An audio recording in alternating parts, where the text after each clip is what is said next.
नमस्कार, मैं अमन रावत। आप जुड़ चुके हैं द हिल एक्सप्रेस के साथ। गांव के विकास के लिए परियोजनाएं आती हैं, कागजों में सारा विकास हो जाता है, लेकिन धरातल पर कुछ नहीं दिखाई देता।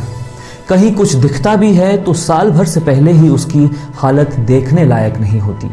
पक्के रास्ते बनाने के लिए कंक्रीट, रेत, सीमेंट का बजट आता तो है, लेकिन मिट्टी और पत्थरों पर सीमेंट पोतकर काम चलाया जाता है। पेयजल की लाइनें बिछती हैं, लेकिन उसमें पानी नहीं आता। विकास परियोजनाओं का यह हाल आपने कई गांवों में देखा होगा। ऐसे ही एक गांव का हाल आज हम आपको बताने जा रहे हैं।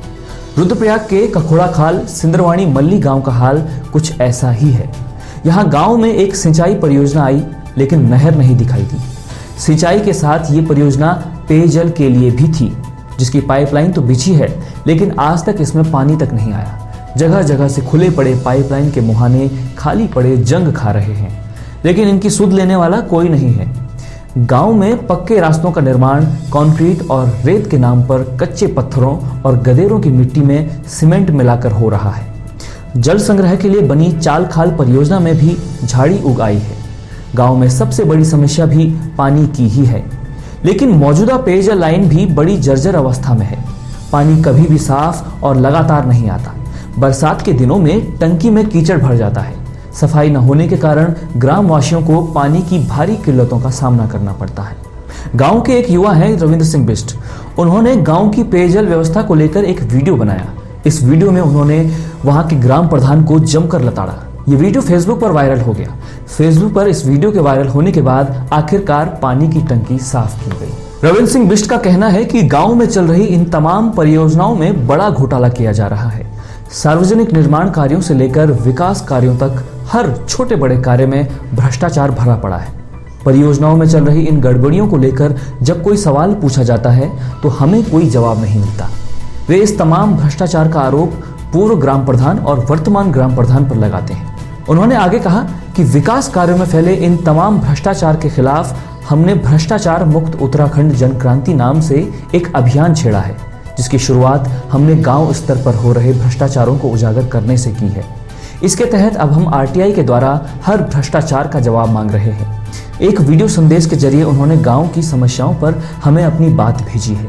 उनकी बात सुनिए। मौजूदा मेरे गांव की हालत देखिएगा। पेयजल की समस्या इस बरसात में बनी हुई है। कई ग्राम सभा के पास शौचालय नहीं है। सोलर लाइट की अगर देखें जो सार्वजनिक स्थानों पर लगती है, वो व्यक्ति विशेष के घर में लगी हुई है। जो निर्माण कार्य हो रहा है वो मिट्टी में हो रहा है, न कंक्रीट न बालू, सिर्फ मिट्टी में सीमेंट डाल करके रास्ते पोते जा रहे हैं। पंचायत भवनों पर दुकान चल रही है, जिन दुकानों का कौन सा किराया है, कहाँ का किराया है, कितना भाड़ा हुआ है, कोई हिसाब किताब नहीं है। पानी में कभी ब्लीचिंग पाउडर नहीं आता है। घुटनों घुटनों तक कीचड़ भरा रहता है। पेयजल परियोजना देखिएगा, जो सिंचाई परियोजना है, जिंदगी में कभी तक पानी नहीं चढ़ा है और कागजों में पास है। जो इससे पहले के ग्राम प्रधान के कार्यकाल में जितने भी काम हुए हैं वो काम सारे धरातल पर गायब हो गए हैं। जो नया प्रधान है, वर्तमान प्रधान, वो भी उसी राह पर चल रहा है। वो भी मिट्टी में निर्माण कार्य कर रहा है। अपने करीबियों को तमाम प्रकार के संसाधन उपलब्ध करा रहा है, और आम जनता, गरीब जनता जिसका पूछने वाला कोई नहीं है, उसको कुछ भी नहीं दिया जा रहा है। द हिल एक्सप्रेस ने इस मामले पर गांव सिंदरवाणी मल्ली के ग्राम प्रधान आशीष कुमार से बात की। उन्होंने बताया कि ये सारी गड़बड़ियां पिछले साल ग्राम प्रधान के कार्यकाल की हैं। मेरी इसमें कोई भूमिका नहीं है। हमसे आरटीआई के तहत इन तमाम गड़बड़ियों पर जवाब मांगा गया है। हम इसकी जांच कर रहे हैं और जानकारियां जुटा रहे हैं। सारी जानकारियां एकत्र कर हम अपना जवाब सूचना अधिकारी को भेज देंगे। दोस्तों, ये कहानी सिर्फ रुद्रप्रयाग के सिंदरवाणी मल्ली गांव की नहीं है, बल्कि हम अपने आसपास देखें तो हर दूसरे गांव में हमें ऐसी अनेकों कहानियां देखने को मिल जाएंगी। और सालों साल ये कहानियां ऐसे ही चलती रहती हैं, कारण कोई भी इन पर सवाल नहीं पूछता, इनके खिलाफ मजबूती से आवाज नहीं उठाता, और ये कहानियां चलती जाती हैं, फलती फूलती जाती हैं। भ्रष्टाचारियों के हौसले बुलंद होते जाते हैं। लेकिन अगर आप अपने गांव, शहर, कस्बे को भ्रष्टाचार मुक्त रखना चाहते हैं तो आपको संगठित होकर आवाज उठानी होगी, जैसे रविंद्र सिंह बिष्ट ने उठाई।